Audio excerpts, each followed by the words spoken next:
Hi students, I welcome you all to today's English class. We will go to the next part of the story, The Sunny Morning. Now, Gonzalo continues to talk to Laura about the Silver Maiden. He says, Silver Maiden, by that name, she was known in that locality. I seem to see her as if she were before me now. At that window with a red rose, do you remember that window? He questions Laura. Laura says, Yes, I remember. It was the window of her room. Gonzala responds by telling she spent many hours there, in my days.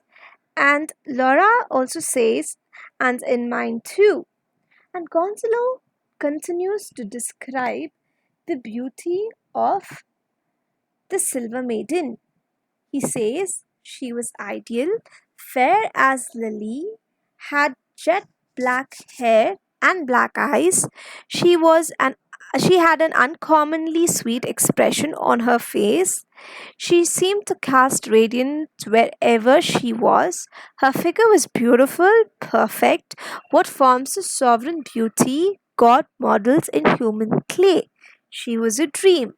As Gonzalo describes Laura, Laura also agrees and says, Yes, indeed, she was very beautiful, but she was very unfortunate and had a sad love affair.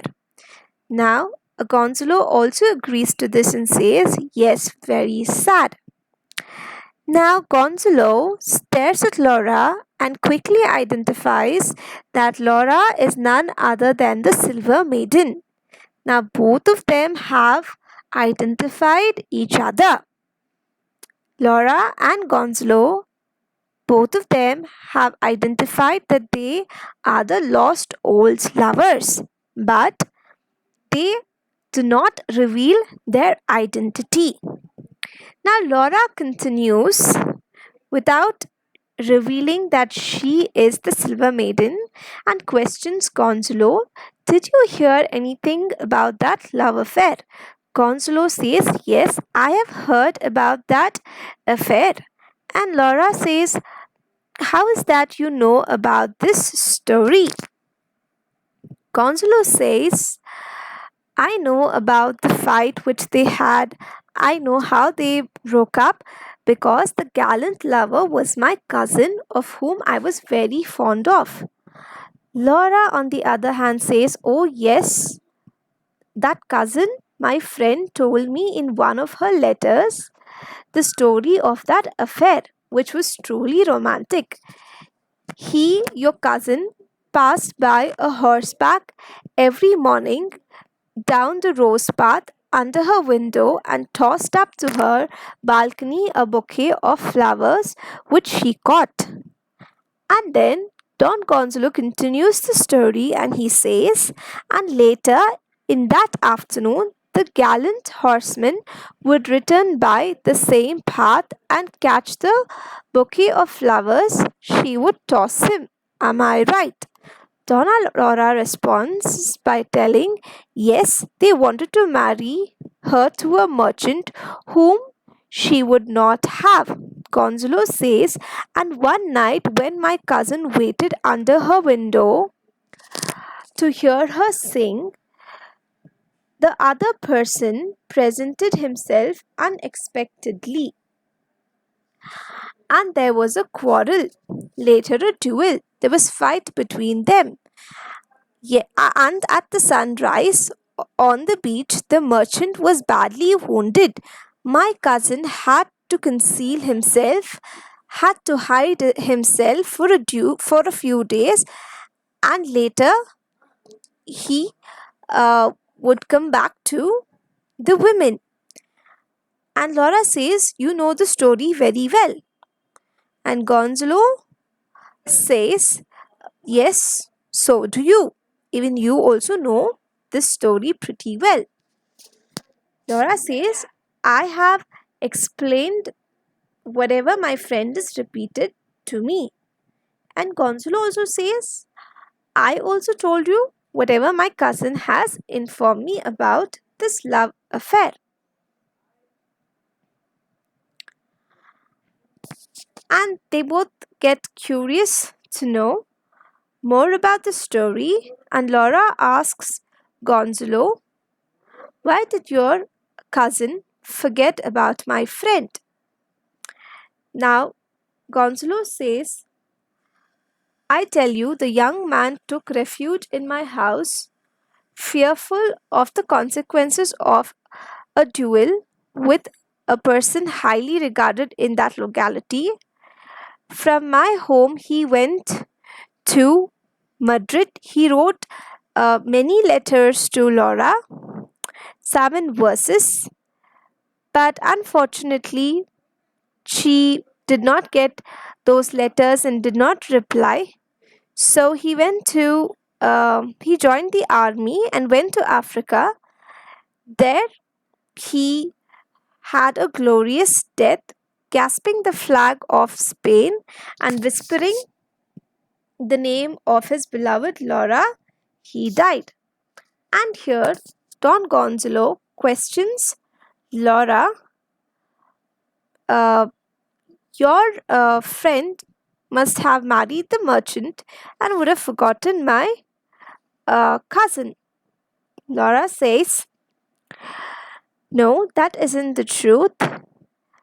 The Silver Maiden was not of that disposition.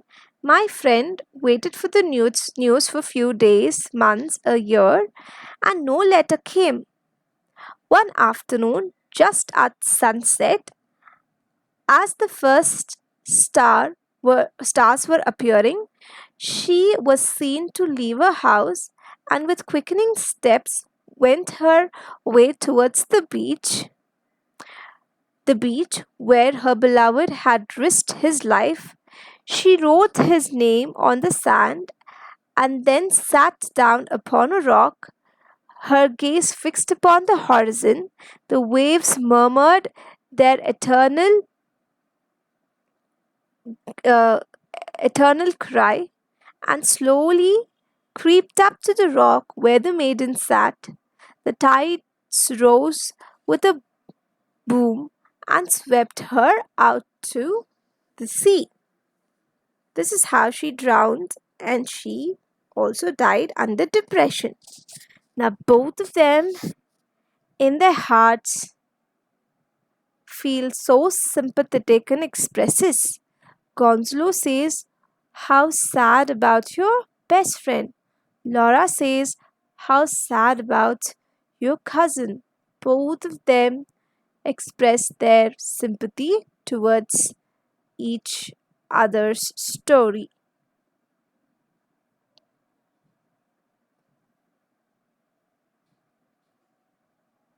But in reality, Gonzalo ran away with a ballet dancer within 3 months.